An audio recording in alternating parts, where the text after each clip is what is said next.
টাকার কাছে আমি হেরে গেলাম। টাকার কাছে আমি হেরে গেলাম। টাকার কাছে আমি হেরে গেলাম। রাজনীতির মঞ্চে অনেক কথা শোনা যায়, কিন্তু কিছু কথা হৃদয়ে দাগ কেটে যায়।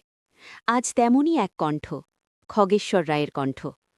যে মানুষটা দলের শুরুর দিন থেকে রাস্তায় রাস্তায় লড়েছেন, বিরোধীদের শক্ত ঘাঁটিতে দাঁড়িয়ে পতাকা তুলেছেন, বারবার জিতেছেন মানুষের ভরসায়, আজ সেই মানুষটাই ভেঙে পড়েছেন। তার কণ্ঠে ক্ষোভ নেই, আছে গভীর কষ্ট।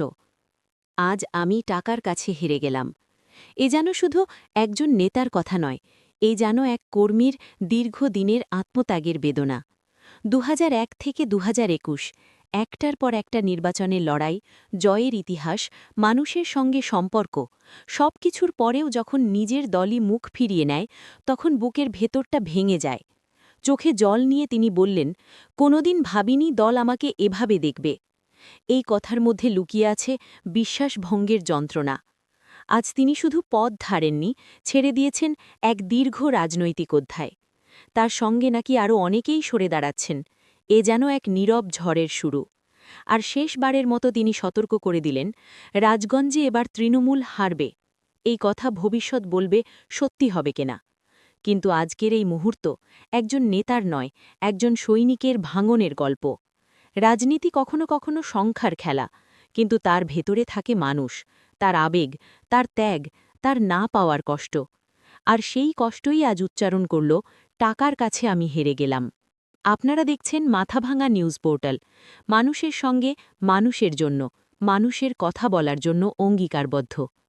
শুধু চোখে জল আসে না, আমি খুব গম্ভীর, খুব ধৈর্যটা আমার খুব আছে।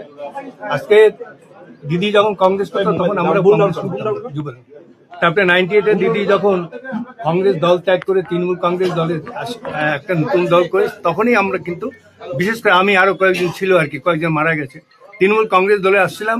2001-এ আমাকে প্রার্থী করেছে, 2006-এ প্রার্থী করেছে, সেবারও হেরে গেছি। তারপরে 2009 সালে বাই ইলেকশন আমাকে প্রার্থী করলো, সেটাকে অনুপ্রাণকে ডিঙে প্রায় 15,000 ভোটে জিতেছি। 2009-এ জিতেছি, 2011-তে জিতেছি, 2016-তে, 2021-এ জিতেছি।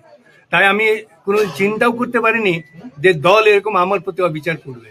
যেখানে সিপিএম এর একটা বিরাট ঘাঁটি ছিল, আজকে আমি টাকার কাছে হেরে গেলাম।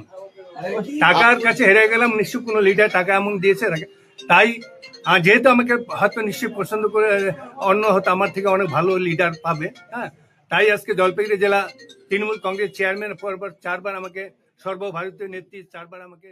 এই ভিডিওতে উপস্থাপিত সমস্ত সংবাদ, তথ্য ও মতামত শুধুমাত্র তথ্য ও জনসচেতনতার উদ্দেশ্যে প্রকাশিত। এই চ্যানেল কোনো তথ্যের সম্পূর্ণ নির্ভুলতা, পরিপূর্ণতা বা সময় উপযোগিতা নিশ্চিত করে না। এখানে প্রদত্ত তথ্য বিভিন্ন সার্বজনীন উৎস ও সংবাদ মাধ্যমের উপর ভিত্তি করে প্রস্তুত। এই ভিডিওর কোনো অংশ দ্বারা কোনো ব্যক্তি, প্রতিষ্ঠান, সম্প্রদায়, ধর্ম বা রাজনৈতিক গোষ্ঠীর বিরুদ্ধে মানহানি, উস্কানি বা উদ্দেশ্য প্রণোদিত বক্তব্য প্রদান করা হয়নি।